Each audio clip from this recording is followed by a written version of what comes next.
오늘의 큐티 말씀은 요한복음 14장 22절부터 31절입니다. 제목, 나의 평안을 너희에게 주노라. 먼저 앞뒤 문맥을 살펴보겠습니다. 요한복음 14장부터 17장을 예수님의 고별 담화라고 부르는데 예수님이 제자들을 떠난다는 메시지입니다. 제자들은 예수님의 말씀에 혼란에 빠집니다.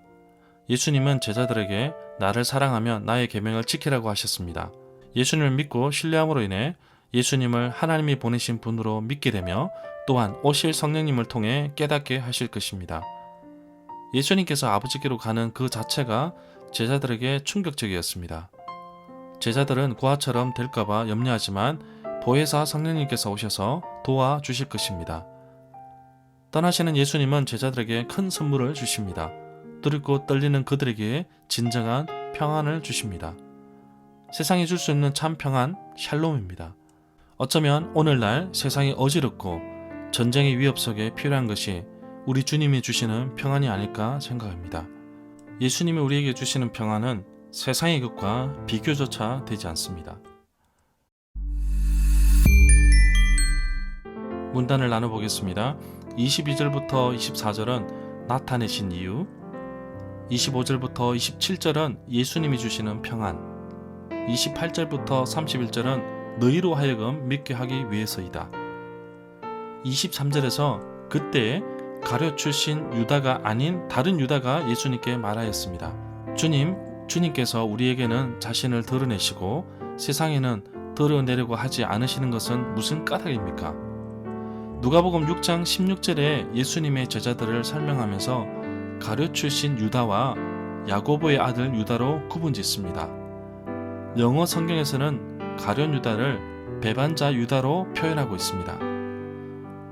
한글 성경에서는 유다를 구분하기 위해 출신 지역에 있던 가룟을 붙여서 구분하였습니다.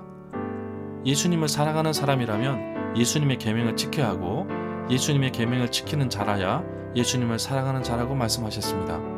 그리고 예수님을 사랑하는 자는 내 아버지께 사랑을 받을 것이며 예수님도 그를 사랑하시며 그에게 예수님을 나타낼 것이라고 21절에 말씀하고 있습니다. 23절의 하반절 말씀은 14장 2절부터 3절의 내용을 뒤바꿉니다. 전통적으로 세상의 종말에나 혹은 저 세상에서 받을 것으로 기대하는 것, 그것은 가장 결정적인 핵심에 있어서 믿는 사람들에게 부활절의 결과로서 이미 지금 여기서 주어진 것이라고 할 수 있습니다. 25절부터 27절 단락은 예수님이 주시는 평안에 대해서 말합니다. 25절에서 이제 예수님은 제자들에게 마지막으로 고별 연설 끝을 장식하고 있습니다. 26절에서 내 아버지께서 나의 이름으로 보내실 성령님께서 너희에게 모든 것을 가르쳐 주실 것이라고 합니다. 또 내가 너희에게 말한 모든 것을 생각나게 하실 것이라고 말씀하십니다. 예수님께서 제자들에게 당부하신 말씀이 있습니다. 누가복음 24장 49절에 보면 볼지어다 내가 내 아버지께서 약속하신 것을 너희에게 보내리니 너희는 위로부터 능력이 입혀질 때까지 이 성에 머물라고 하셨습니다. 예수님께서 유대인들에게 성전에 머물면 3일 만에 일으키시겠다고 하셨는데 유대인들이 46년 동안 지은 성전을 어떻게 3일 만에 세우겠느냐고 말하지만 제자들은 그 성전이 예수님의 자기 육체라는 사실을 나중에 알게 됩니다. 바로 죽은 자 가운데서 살아내신 후 부활하신 이후에 깨닫고 말씀하신 것을 기억하고 믿게 되었다고 기록하고 있습니다. 28절부터 31절에서 핵심 내용은 너희로 하여금 믿게 하기 위해서입니다.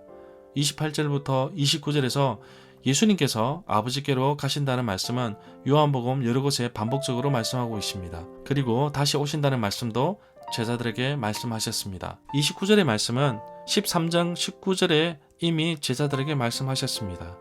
이렇게 언급하는 이유는 그때 말씀하신 분이 예수님이라는 사실을 믿게 하려는 것이었다고 할 수 있습니다. 30절에서 이 세상의 임금 통치자가 가까이 오고 있다고 하였는데 세상에 아무런 관계가 없고 권세가 없음은 예수님께서 세상에 속하여 있지 않기 때문입니다. 유월절 명절에 헬라 사람들이 예수님을 만나고자 할 때에 예수님은 인자가 영광을 받을 때가 왔다고 말씀하시면서 하늘의 미랄의 비유를 말씀하고 있습니다. 그리고 마음이 괴로우셔서 기도하십니다. 당장이라도 피하고 싶었으나 자신이 이때를 위해 온 사실을 아시고 기도하셨습니다. 이때 하늘에서 소리가 나는데 예수님은 12장 31절에서 이제 이 세상에 대한 심판에 이르렀으니 이 세상의 임금이 쫓겨나리라고 말씀하고 있습니다. 31절에서 예수님은 자기를 보내신 아버지께서 하신 대로 순종하시겠다고 말씀하십니다. 세상에 알리려고 하는 것은 세상으로 하여금 아버지께서 나를 보내신 것을 믿게 하려는 것이라고 말씀하고 있습니다. 저녁마다 상세한 설명, 구절 해석, 핵심 내용과 중심 줄거리는 네이버 블로그에 올려져 있습니다. 내게 주시는 교훈입니다. 예수님이 떠나시더라도 염려할 필요가 없는 것은 보혜사 성령님께서 오셔서 도우시고 예수님께서 그동안 말씀하신 것들을 생각나게 하실 것입니다. 그렇기 때문에 제자들은 염려할 필요가 없습니다. 그럼에도 걱정된다면 예수님은 제자들에게 진정한 평안을 주시면서 맡은 사명들을 잘 감당하기를 소망하고 있습니다. 예수님이 주시는 평안은 세상이 주는 것과 비교조차 되지 않는 값진 것입니다. 어쩌면 예수님이 말씀하신 것처럼 예수님이 제자들을 떠나는 것이 유익하다고 할 수 있습니다. 아직까지 미성숙한 제자들이지만 성령의 도우심으로 인해 지혜롭게 사역할 수 있게 되었습니다. 성령님의 조명하심으로 인해 성경을 읽을 때 깨닫게 하시고 또 그 말씀대로 살아갈 수 있는 힘과 능력을 주십니다. 매일의 삶에서 승리하며 살아갈 수 있는 비결은 바로 매일 묵상하는 말씀에 있습니다.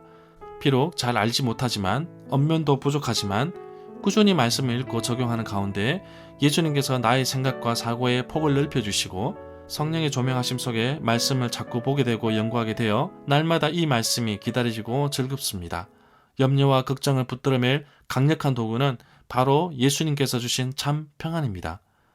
내게 주셨으니 걱정 근심하지 않고 성령 충만한 가운데 오늘 하루도 기쁨으로 살아가기를 간절히 소망합니다.